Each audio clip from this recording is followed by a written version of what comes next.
Thank you for this opportunity. This is a little more than a 15-second testimony. There was a time in my life where I felt hopeless, lost, unloved, angry, not appreciated, useless, depressed. I have no purpose. This life was going nowhere. My childhood was difficult at the best. My adult life started with a 15-month tour of Vietnam. By my early 40s, my life was consumed with heavy drinking, and I lost my privilege to drive. I was forced to make some changes and went through a treatment program.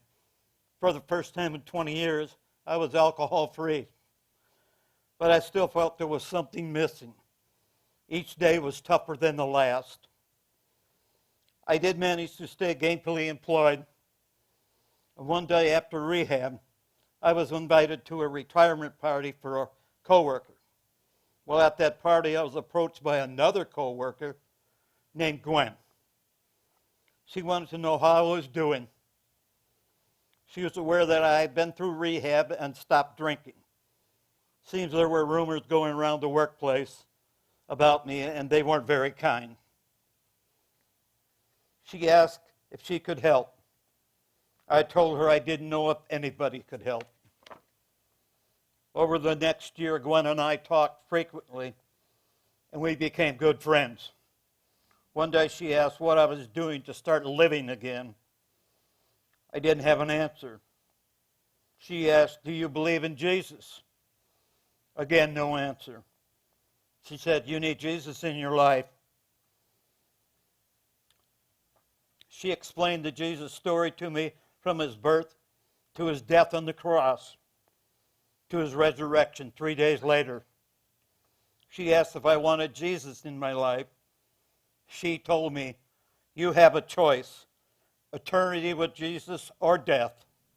I prayed to accept Jesus into my life. My sins were forgiven, and I was given eternal life. Gwen gave me a Bible and suggested I read the book of John. When I had questions, she said she might answer some of them, but suggested I keep reading and praying daily. Our relationship grew stronger, and I felt she was the only person that ever understood me. In June of 1993, Gwen became my wife. I was happy. I had Jesus and someone who loved me for the first time in my life. But 5 years later, into our marriage, Gwen was forced into total disability. With the diagnosis, she told me I had a decision to make. I could try and take care of her, or she could go live with her mother. I reminded her of our marriage vows. She smiled at me and said, "The days, the months, the years would not be easy." I said, "With God and our love, we would get through." Over the years, there were good times and there were very tough times. On October 2nd, 2016, Gwen had trouble breathing and was rushed to the hospital and put on a breathing machine. 7 days later, she called me to her bedside and said, "I want to go home now." Since we both had living wills, I said with tears in my eyes, "You're going home now." All the respirators were disconnected. She was in so much pain. I took her hand and we talked until the medication kicked in. I held her hand until Jesus came for her later that night. The days ahead were terrible. I prayed and asked God why. I was taking good care of her. I became so angry with God for taking Gwen that I screamed and screamed until I was out of breath. When I couldn't speak anymore, I heard God say to me, "If you're done screaming, I want to tell you that I'm not done with you yet." I still hear those words today. The moment changed my life. I spent more time reading His Word, praying, and meditating on His truth and promises. My wife gave me two great gifts, her love, and she was the most influential person in my life to lead me to Jesus. I miss her very much. Today I'm a better person because Jesus is in my life.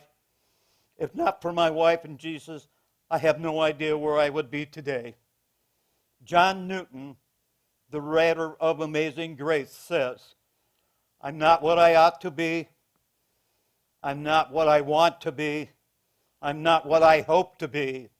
But thank God, I'm not who I used to be. God has taken me places that I never thought I would be. He gave me the passion to serve on a deliverance team to help others walk deeper in the freedom that comes from God. He has also given me the courage to go and make disciples as Jesus commanded in the Great Commission. I may not know very much, but I know one thing. I know where I'll spend my eternal life. I'm ready when Jesus comes to me.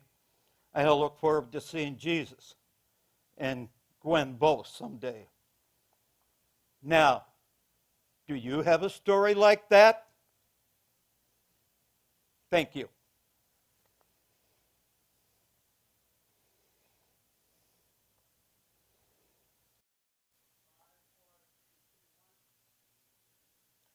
Thank you for this opportunity.